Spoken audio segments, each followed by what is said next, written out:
यो buddies, तो आज हम देखने वाले हैं वेब 3 के बारे में काफ़ी नई चीज़ें और हमें उसकी ज़रूरत ही क्यों पड़ी। तो जैसे देखो, तुम लोगों को पता होगा कि 1 2 3 ऐसे काम होता है। तो यहाँ पर सबसे पहले था वेब 1।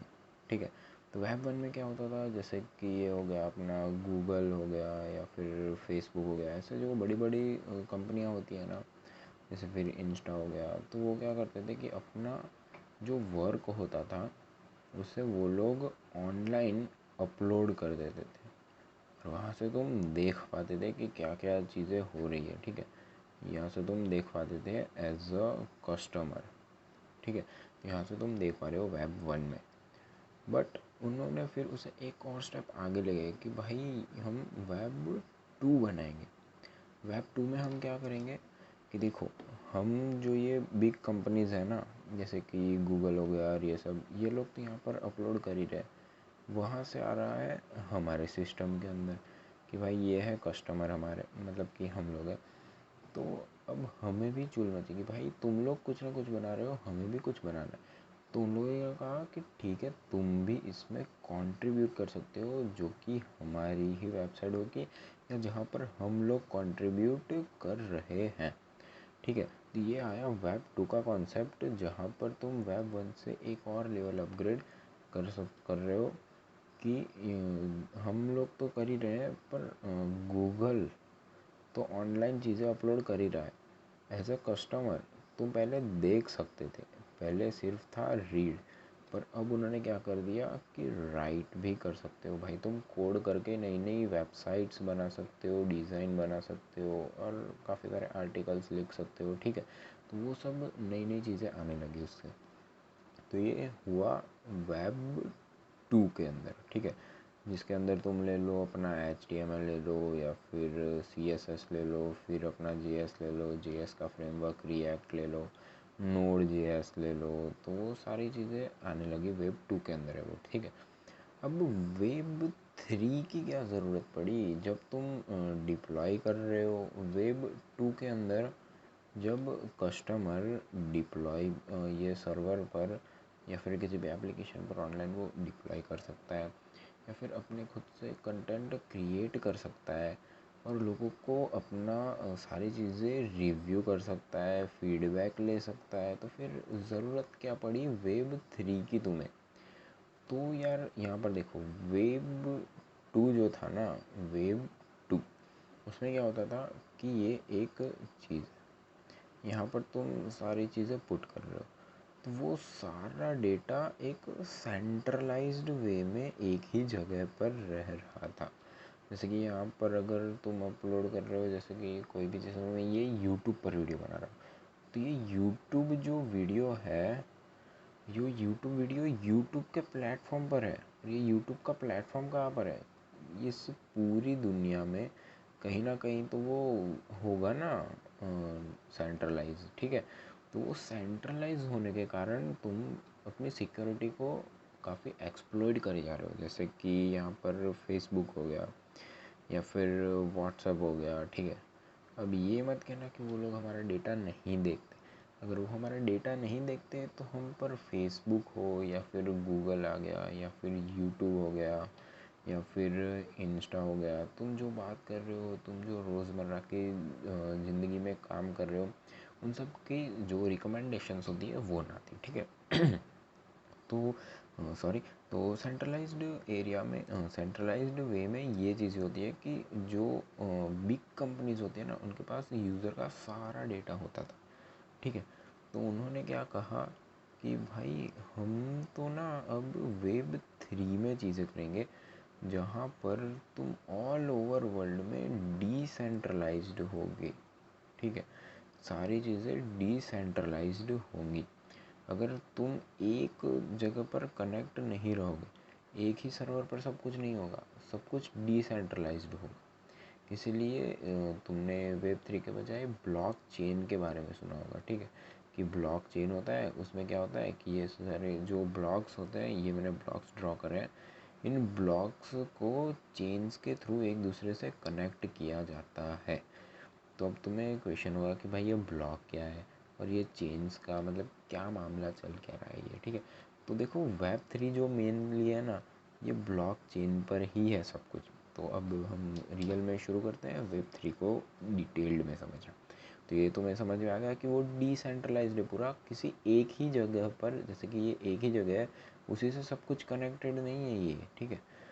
काफ़ी सारी जगह पर वो डिसेंट्रलाइज्ड है, तो उसे पकड़ पाना काफ़ी ज़्यादा मुश्किल है और उसे डिटेक्ट करना भी काफ़ी ज़्यादा मुश्किल है, जो कि तुम्हें प्रोवाइड करता है भैया सिक्योरिटी, ठीक है। 100% तो वो नहीं करता, बट 2 से तो ज़्यादा ही करता है। 2 थोड़ा कम करता है, बट 3 में तुम्हें थोड़ी ज़्यादा सिक्योरिटी प्रोवाइड होती है। अभी उसके काफ़ी ज़्यादा मतलब कि लॉस है Web3 के, क्योंकि वो अभी अभी आया है, मतलब था तो पहले से, बट अभी अभी मतलब काफ़ी ज़्यादा पॉपुलर और ये सब हुआ है। क्यों?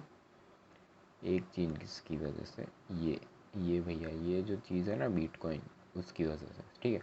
और ये सब मैं तुम्हें बताऊंगा कि बिटकॉइन है, फिर ईथेरियम है, ये सब चीज़ें क्या होती है वो मैं आगे के वीडियोस में बताऊंगा। अभी तुम ब्लॉकचेन और उस पर ध्यान दो, ठीक है। तो यहाँ पर मैं आपको पूरा एक मस्त वे में समझाने की कोशिश करता हूँ। यहाँ पर देखो ये काफ़ी सारे ब्लॉक्स हैं, और ये ब्लॉक्स क्या है भाई, ये ब्लॉक्स हैं ट्रांजेक्शन्स, ठीक है। यहाँ पर ये सारे जो ब्लॉक्स हैं ना, वो ट्रांजेक्शन दर्शा रहे हैं कि कुछ ना कुछ ट्रांजेक्शन हुआ है यहाँ पर, कोई ना कोई ट्रांजेक्शन हुआ है यहाँ पर, ठीक है। ये सारे ब्लॉक्स एक दूसरे के साथ कनेक्टेड होंगे किसी ना किसी वे में। तो ये काफ़ी ज़्यादा कॉम्प्लेक्स चीज़ होती है अपने आप में। देखो यहाँ पर कितनी सारी चीज़ें, अगर मैं इस ब्लॉक को टारगेट कर रहा हूँ, ठीक है, मैं हूँ एक हैकर, ठीक है। यहाँ पर एक हैकर है जो कि इस ब्लॉक को कर रहा है भाई टारगेट।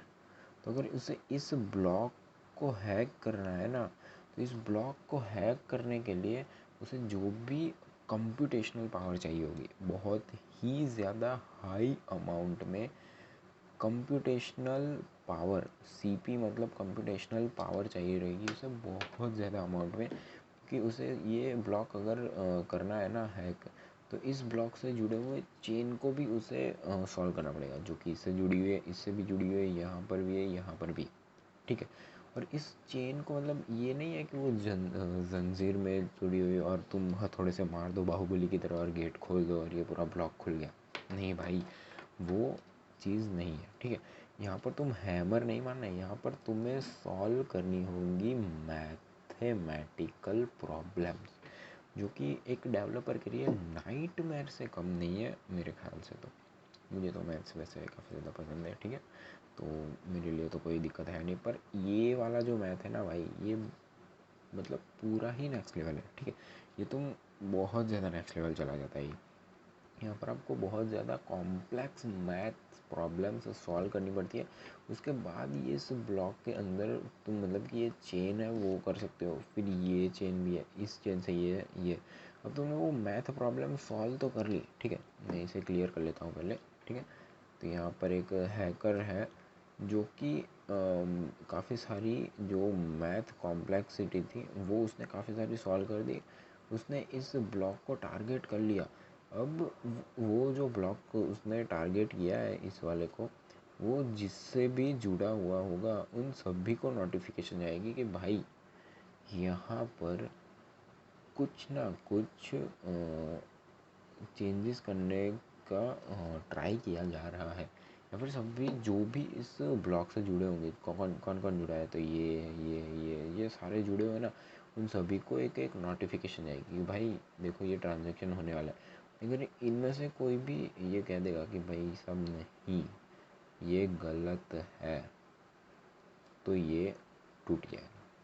तो मतलब कि ये नेक्स्ट टू इम्पॉसिबल है हैक करना, तो क्योंकि वो उसे काफ़ी सारे कनेक्शंस और ये सब तोड़ने पड़ेंगे, तो ये मोस्ट सिक्योर है। बट देखो चीज़ क्या है ना, कि अगर तुम्हारे पास प्रॉपर आइडियाज़ एंड दिमाग नहीं है ना, तो तुम इजीली स्कैम्ड हो सकते हो। System can not be hacked, but people can get scammed by others, ठीक है। तो ये तुम पर होता है कि तुम स्कैम हो रहे हो कि नहीं हो रहे हो। क्योंकि इसमें स्कैम होने के काफ़ी सारे चीज़ें होती है, वो मैं आगे के वीडियो में सब कुछ आएगा तो मैं उसमें समझाऊंगा तुम्हें कि क्या क्या चीज़ें होती है। और तो मैंने बताया आपको कि ब्लॉक्स क्या होते हैं, उससे जुड़ी चेन्स क्या होती है, ठीक है। और फिर एक और चीज़ आती है माइनर्स। माइनर्स मतलब कि जो भी माइन करते हैं ना कोई खदान में और ये सब, तो ये माइनर्स भी थोड़े बहुत वैसे ही होते हैं। जैसे कि मैंने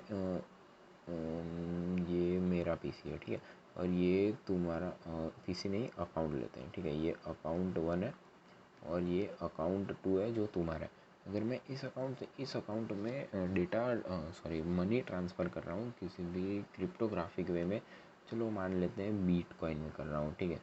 और कितने बिटकॉइन दे रहा हूँ मैं तुम्हें, 0.0000000000001 इतने बिटकॉइन दे रहा हूँ मैं, ठीक है। तो हाँ, मेरे पास उतने भी नहीं है अभी तो, बट फिर भी मानने में क्या जाता है, मैं इतने आपको बिटकॉइंस दे रहा हूँ।